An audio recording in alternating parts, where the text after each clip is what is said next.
तब्बल 69 वर्ष न्यायालयाने निकाल देण्यात घालवले. हिंदू मुसलमानांमध्ये मध्यस्थीचे प्रयत्न पंतप्रधान चंद्रशेखरांनी केले, पंतप्रधान वाजपेयींनी केले, कांचीपुटी पीठाचे शंकराचार्य जयेंद्र सरस्वती यांनी केले, पण ते यशस्वी झाले नाही.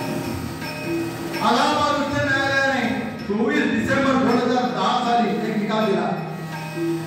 त्यात त्यांनी 1/3 जमीन ही रामलला दिली, 1/3 जमीन ही निर्मोही आखाडाला दिली आणि 1/3 जमीन ही मुसलमानांना दिली. कोणालाच तो निर्णय मान्य झाला नाही. सगळे सर्वोच्च न्यायालयामध्ये गेले. सर्वोच्च न्यायालयामध्ये त्या निकालाला स्टे मिळाला. मग 6 मार्च 2019 या दिवशी सर्वोच्च न्यायालयाने समेटाचा शेवटचा प्रयत्न केला. श्री रविशंकर यांना प्रमुख केलं आणि त्यांच्या जोडीने ॲडव्होकेट श्रीराम पंचू आणि जस्टिस एफएम कलिमुल्ला अशांची कमिटी बनवली. त्यांना सांगितलं की तुम्ही दोन्ही बाजूंशी बोला आणि काहीतरी सर्व करा. आपल्या देशामध्ये चर्चेने प्रश्न सुटले पाहिजेत. आपला लोकशाही देश आहे, पण त्याला काही यश मिळालं नाही. आपल्या कल्याणचे प्रमोद जोशी होते, हिंदू महासभेचे महामंत्री. या समेटाच्या सगळ्या चर्चेमध्ये ते प्रत्यक्ष सहभागी होते. म्हणून म्हटलं की या राम जन्मभूमीच्या या सगळ्या संघर्षामध्ये आपल्या कल्याणकारांचा फार मोठा वाटा आहे. आज या ठिकाणी दोघांना उपस्थित आहेत आमचे बंधू विजय देशमुख आणि प्रसाद झोप. तर असे आपले कल्याणकर ते प्रमोद जोशी हे त्या समिटाच्या चर्चेमध्ये होते, पण ही समस्या काही यशस्वी झाली नाही. शेवटी पुन्हा सगळ्या सुनावण्या झाल्या, साक्षी पुरावे पाहिले गेले. त्याच्यामध्ये राम जन्मस्थान तिथेच आहे असे प्रमाण देणारे 437 प्रमाण त्यांनी दिले. ते प्रज्ञाचक्षू ज्यांना डोळ्याने होते ते प्रज्ञाचक्षू होते स्वामी रामभद्राचार्य आणि रामलल्लांचे अनवाणी उभे राहून वकीलपत्र घेणारे आणि आपल्या न्यायालयामध्ये सुद्धा युक्तिवाद करणारे ॲडव्होकेट वकील अधिवक्ता पराशरन. मी रामलल्लांचा आहे त्यांचं वकीलपत्र घेतलं आहे. कोर्टामध्ये आल्यानंतर चपला काढून ठेवायचे. कधी बसून युक्तिवाद केला नाही, उभारून व्यक्तिवाद केला. कारण मी कोणाची बाजू मांडतोय?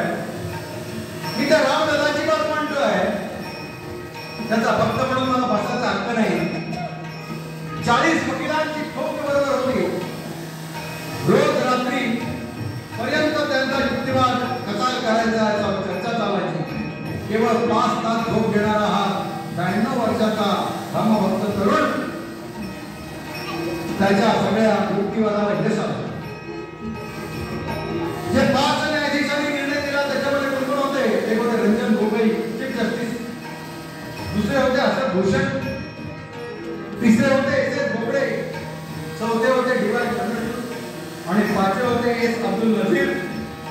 आणि या सगळ्यांनी रामलल्लाच्या बाजूने निर्णय दिला. प्रश्न झाला आणि मंदिराचं भूमिपूजन झालं. आणि आता 22 तारखेला प्रभू रामलल्ला भव्य मंदिरामध्ये हे विराजमान होत आहे. 5 ऑगस्ट 20 साली, 5 ऑगस्ट 20 साली पायाभरणी झाली, पायाभरणी झाली. मंदिराची पायाभरणी झाली. पंतप्रधान नरेंद्र मोदी, पंतप्रधान नरेंद्र मोदी, पूज्य मोहन भागवत. पंतप्रधान नरेंद्र मोदी आणि पूजनीय मोहनजी भागवत यांच्या समारंभामध्ये उपस्थित राहून त्यांच्या हस्ते भूमिपूजन झालं. पंतप्रधान नरेंद्र मोदींनी पूज्य मोहन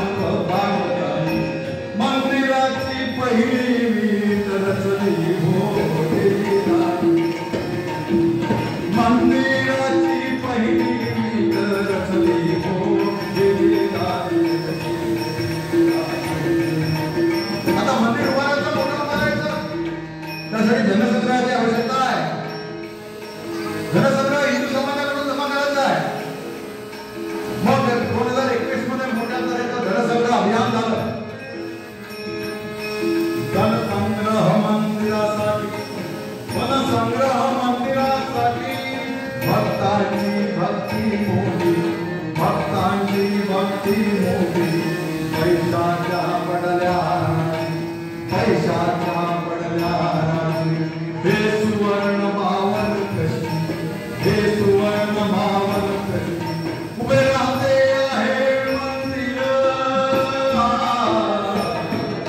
उभे राहते आहे मंदिर प्रभू रामलल्लांचे घर प्रभू रामलल्लांचे घर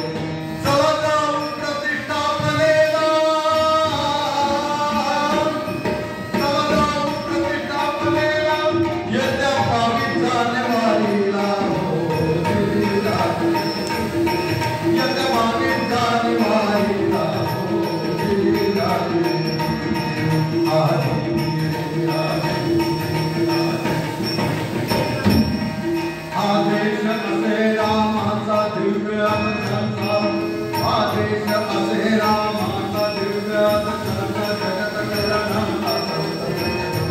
जगत कल्याणाचा कविशाही पराक्रमी कविशाही